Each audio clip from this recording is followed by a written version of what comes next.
YouTube. What's cracking, man? So, who's ready to break down some Monday Night Raw, y'all? It's June 30th, 2025, Raw Edition, Netflix. Y'all, I know y'all want it. So, let's get ready and talk about it. Let's get into this WWE content. Let's get it. Let's go. Commandments, what? Man, can't tell me nothing about this coke. Can't tell me nothing about this crack. This weed. So, y'all, we had Rhea Ripley opening up the night, opening up with "Welcome to Monday Night Mommy." So, yeah, we had Rhea Ripley talking, breaking it down a little bit, then interrupted with Io Sky, and then Io Sky ended up talking about she wanted to challenge the best, and not only the best, but she had the best right in front of her, and she wanted to challenge Rhea Ripley.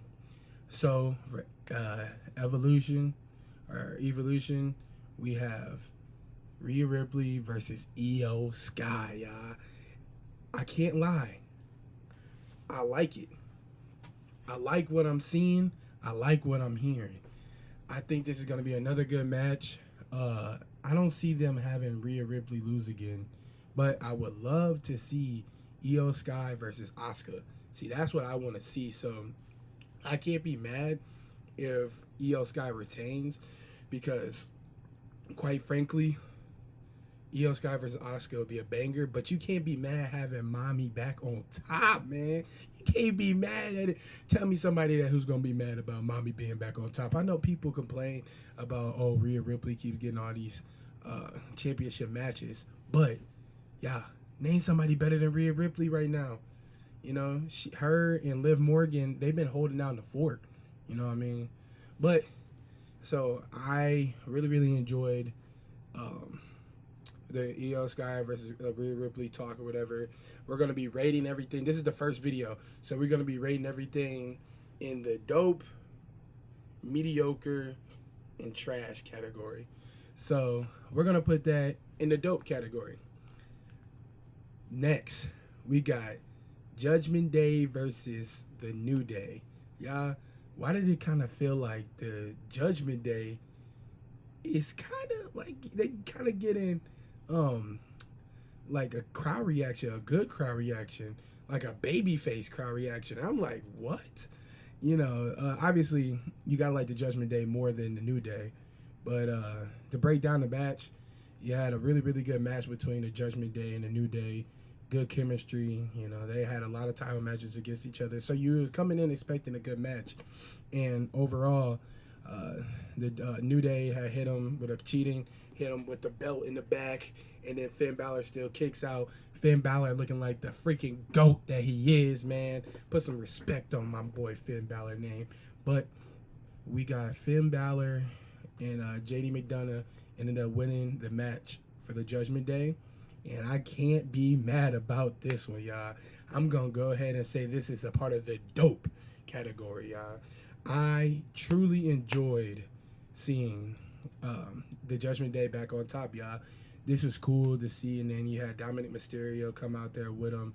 I thought that was a banger of a match, and I thought that it was good to get the titles off the New Day, because I don't think they should have won it in the first place. That match at WrestleMania was pretty trash.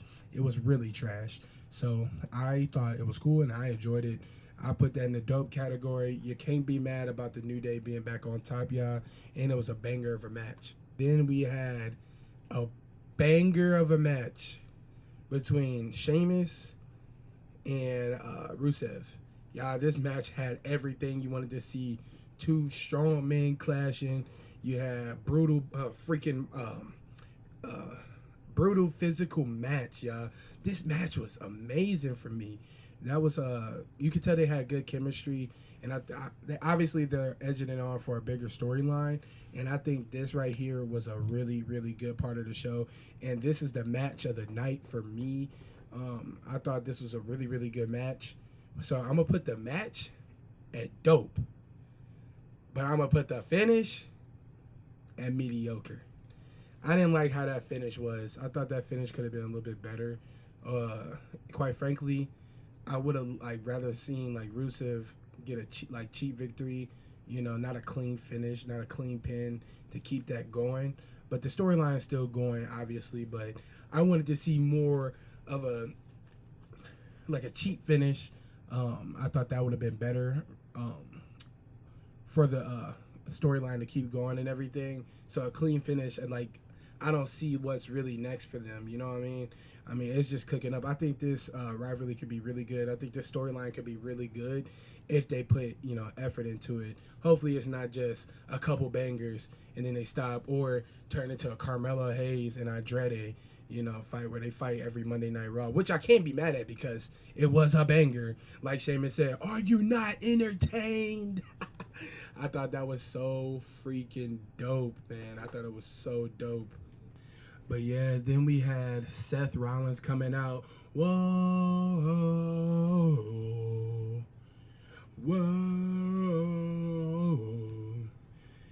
Talking his talk, talking his ish. Because, oh wait, sorry. Then we had Gunther come out, and I thought Gunther came out, shot a good promo. Yeah, it's feeling like people are rooting more for Gunther than they are for Goldberg, which Goldberg, he kind of gave off cocky in his last interview with Michael Cole. It kind of gave off like this cocky vibe instead of this babyface-esque vibe that I wanted to see. And I think a lot of people are seeing that, and I think a lot of people are catching on to that. And they, didn't really enjoy it, and a lot of people are rooting for Gunther right now. Me personally, I really don't like Gunther. Really good wrestler. I kind of found him boring. Now he's kind of spicing it up, though, and kind of entertaining it. He shot a good promo. Then Seth Rollins came out, and then he shot a really good promo saying how he didn't go to Saudi Arabia for to cash in on John Cena, but to ruin CM Punk. He said that he as long as he was breathing, he would make sure he would not be a champion in this company. Y'all, that was fire. I will say that they're playing the storylines perfect, y'all. This is perfect. This is like what we like to see. I really enjoyed that. And then when CM Punk came out, that was fire. I couldn't wait. And then they came back and forth and they were hitting each other. I thought that was pretty cool. And then obviously with the LA Knight came, that was fire. So we're gonna rate Gunther's promo as dope.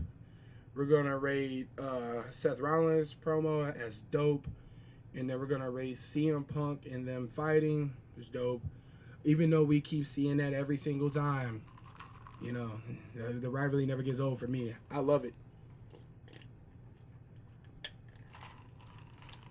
You never could get enough of that, in my opinion.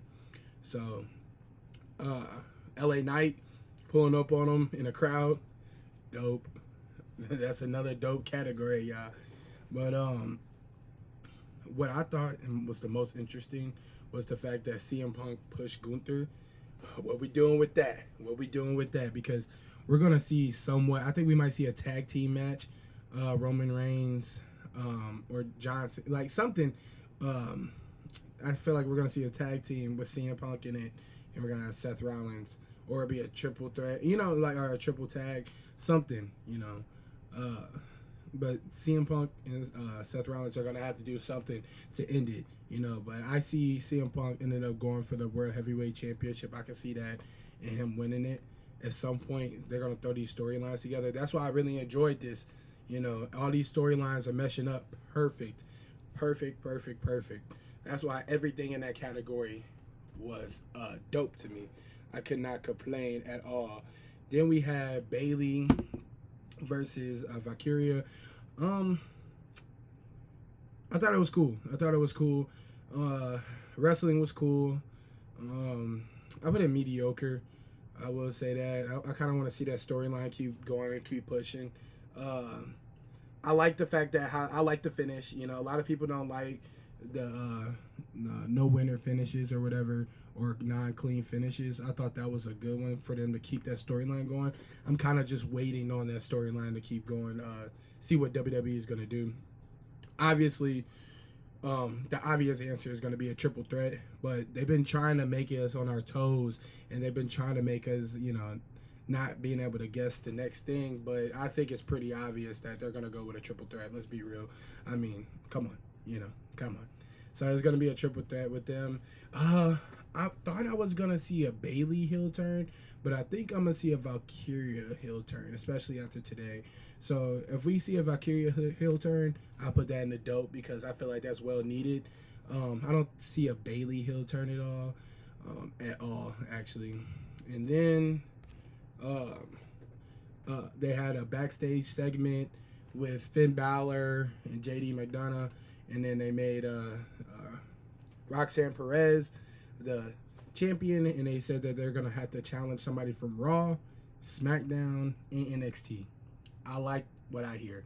I think this is gonna be pretty cool. I thought they were gonna do the Bella Twins versus Judgment Day before Liv got hurt, but with that, messing up, I don't know who is gonna be in this tag team match, but I think it should be cool. I thank God that they're like reviving the women's tag team division. Even Michael Cole said something about that in commentary. It's like finally we got something figuring out with the tag team division. I mean, if that's not the truth, that is not the truth.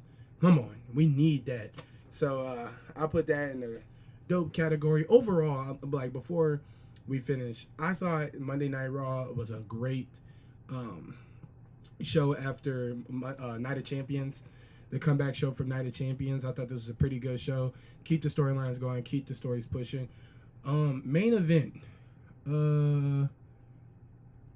I understood the main event obviously because they came in and helped John Cena and CM Punk or whatever, and to not let Seth Rollins cash in. But I don't know, man. I'm going to do a hot take. I really didn't care for the main event. The wrestling was great, but with like, let's say this.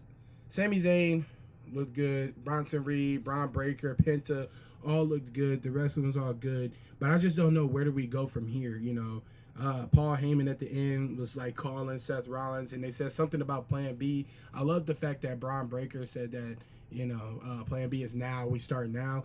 Braun Breaker, he is a future GOAT, man, of this industry. Was that a new song or am I tripping?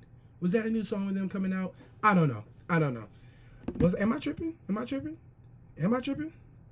don't know. But him and Bronson Reed is gonna be cool. I'm still trying to figure out that mojo with Paul Heyman though. It's nothing like that Tribal Chief, that wise man. None of this is hitting like that. I don't know. It's still taking time for this trio to click. The trio don't even look that like hard because they're always dealing with some sort of adversity. It's not a dominant trio. It's not dominant how the Bloodline was dominant. This faction isn't all that. So I thought it was cool. Then Jey Uso came out. If you gonna know something about me, I'm a big Yeet fan, y'all. I ain't gonna lie. I love Jey Uso, bro. Jey Uso is my dog, man. I think Jey Uso shouldn't have lost that freaking title so fast. But I understood why. I get it. They wanted, something big for Gunther and Goldberg. But I'm a big Jey Uso fan, and I think Jey Uso is one of them ones, y'all. I can't even lie to y'all. So Jey Uso came out and saved Sami Zayn because Sami Zayn always saves him. But where do we go next? What is next for this storyline? So I'm gonna put the main event as mediocre. Wrestling, dope. Whole main event though, mediocre. I really did not enjoy that at all. I thought it was just cool. Like I said, I thought it was mediocre. I shouldn't say enjoy it. I thought it was mediocre. It was alright. But overall though, Monday Night Raw was pretty fire, y'all. Like I said, this was a good comeback. Comeback from Saudi Arabia, Monday Night Raw. I thought that was pretty dope. I'm very excited for next week. And also, man, I can't wait for SmackDown, bro. SmackDown's going to be lit because I think Zilla Fatu is going to come. Not on SmackDown, but I think he's coming soon, because Solo Sikoa done built another bloodline. So, we're going to have another War Games bloodline match. You know how that is. Or we're going to have Team Cena, Team Punk, or something. We're going to have something fire cooking up.